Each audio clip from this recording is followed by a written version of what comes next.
कहते हैं कि कुर्सी के लिए जब सियासत होती है तो उसमें सब कुछ जायज़ ही माना जाता है, लेकिन जिस सोशल सिस्टम में हम रहते हैं उसमें क्या लाशों पर सियासत करना जायज़ कहा जा सकता है? दर्शकों, जेके अपडेट प्राइम टाइम में मैं प्रशांत भारद्वाज आपका स्वागत करता हूं। आज प्राइम टाइम में हम चर्चा करेंगे 15 नवंबर को हुए हैदरपुरा एनकाउंटर के बाद कश्मीर में उपजे हालात के बारे में। 15 नवंबर को हैदरपुरा श्रीनगर में हुए एनकाउंटर पर पूरी कश्मीर वादी में सवाल उठाए जा रहे हैं। जहां इस एनकाउंटर में मारे गए 2 कथित ओजीडब्ल्यू के परिवार उनकी डेड बॉडीज की मांग कर रहे हैं, वहीं पीडीपी, नेशनल कॉन्फ्रेंस और अन्य सियासी पार्टियां और लोग इस एनकाउंटर की जांच करवाने की मांग कर रहे हैं। श्रीनगर की प्रेस कॉलोनी में 2-3 दिन से डॉक्टर गुल और अल्ताफ अहमद के परिवार और अन्य लोग प्रोटेस्ट कर रहे हैं। गत सोमवार शाम को सिक्योरिटी फोर्सेज ने श्रीनगर नेशनल हाईवे पर स्थित हैदरपुरा में एक मुठभेड़ में 2 आतंकवादियों व उनके 2 मददगारों को मार गिराया था। हालांकि पुलिस जिन 2 लोगों को मददगार बता रही है, मृतकों के परिजन इसका विरोध करते हुए बार बार मामले की जांच करवाने की मांग कर रहे हैं।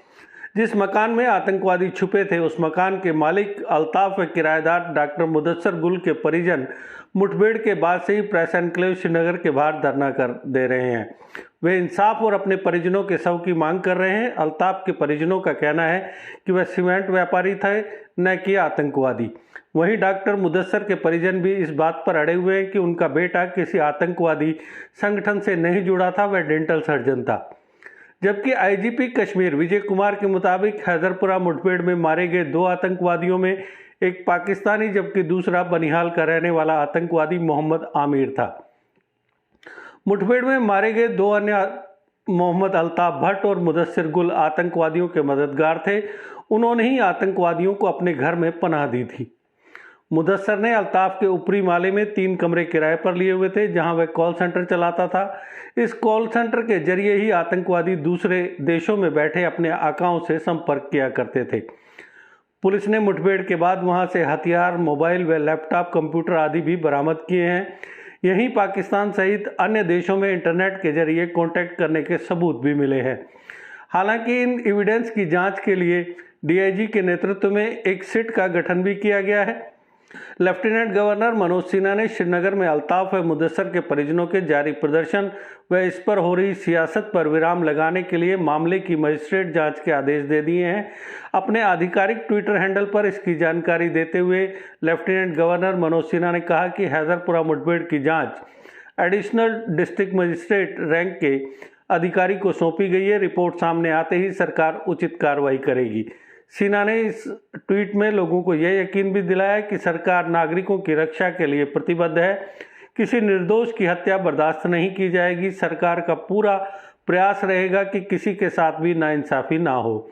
उन्होंने कहा कि एडीएम रैंक के अधिकारी जल्दी इस पर जांच शुरू कर देगा। पूरे मामले की जांच करने के बाद जब वह अपनी रिपोर्ट पेश करेंगे उसके अनुसार अगली कार्रवाई की जाएगी।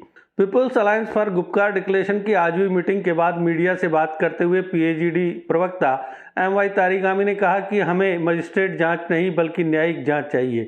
इस मामले की सच्चाई सामने लानी है तो इसके लिए जुडिशियल इंक्वायरी ही सही है। बैठक में यह तय किया गया कि डॉक्टर फारूक अब्दुल्ला राष्ट्रपति को इस संबंध में एक पत्र भेजेंगे जिसमें यह बात रखी जाएगी कि हैदरपुरा मुठभेड़ की विश्वसनीय इंक्वायरी करवाई जाए।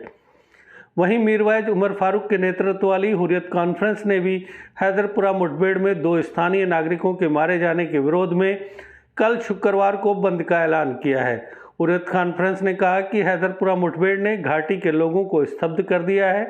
जो लोग मुठभेड़ में मारे गए लोगों के परिजनों का समर्थन कर रहे थे उन्हें या तो नज़रबंद कर दिया गया या फिर हिरासत में रखा गया है।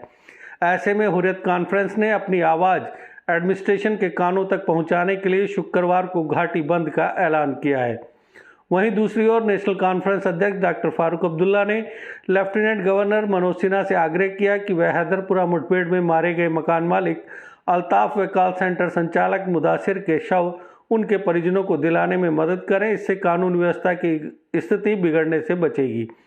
एलजी ने उनकी मांगों पर गौर करने का आश्वासन दिया है। नेका के आधिकारिक ट्विटर हैंडल से ट्वीट कर बताया गया कि फारूक अब्दुल्ला ने उपराज्यपाल से बात कर घटना की निष्पक्ष जांच की भी मांग की है।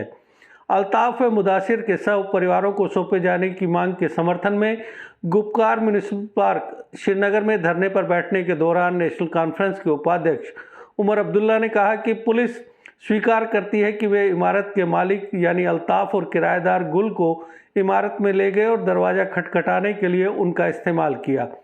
फिर इन लोगों को आतंकवादी कैसे कहा जा सकता है? उन्होंने कहा कि मैं भी 6 साल मुख्यमंत्री रहा हूं, मुझे नहीं पता कि यह हाइब्रिड मिलिटेंट क्या होता है। एक सवाल उमर से कि क्या वे इस बात का जवाब देंगे कि उनके कार्यकाल के दौरान इस तरह से टारगेट किलिंग्स हुई थी। उमर बेशक ये ऐलान कर चुके हैं कि जब तक राज्य का दर्जा बहाल नहीं किया जाता वह चुनाव नहीं लड़ेंगे। वे अपने आप को सिर्फ ट्विटर तक सीमित रख सकते हैं, लेकिन मिलिटेंट ने ऐसा कोई ऐलान नहीं किया और वे रोज़ नई नई टेक्निक्स और रणनीति अपना रहे हैं। एक तरफ तो उमर दावा करते हैं कि वे देश विदेश की खबरों पर पूरी नज़र रखते हैं, तो फिर वे हाइब्रिड मिलिटेंट लफ्ज़ से अनजान क्यों बन रहे हैं, जबकि यह लफ्ज़ तो पिछले कई महीनों से वादी की फिजा में तैर रहा है।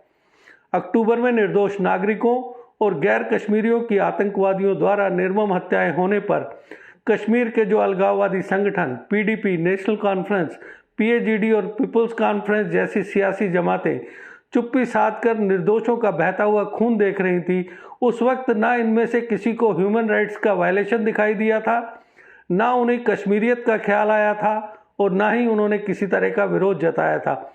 अगर बिहार और यूपी के मजदूरों और जम्मू के दीपक चंद की हत्या को नज़रअंदाज कर भी दिया जाए तो क्या स्कूल प्रिंसिपल सुपिंदर कौर कश्मीर की मूल निवासी नहीं थी? उस वक्त इनका चुप रहना और अब हैदरपुरा एनकाउंटर को लेकर सवाल उठाना कहां तक जायज़ कहा जा सकता है?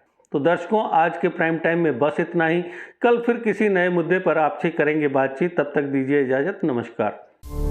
जीके अपडेट रहे हमारे साथ। अगर आप ये वीडियो YouTube पर देख रहे हैं तो हमारे YouTube चैनल को सब्सक्राइब करें और बेल आइकन को क्लिक करें। अगर आप ये वीडियो Facebook पर देख रहे हैं तो हमारा Facebook पेज लाइक जरूर करें। For advertisement please contact 7051091811।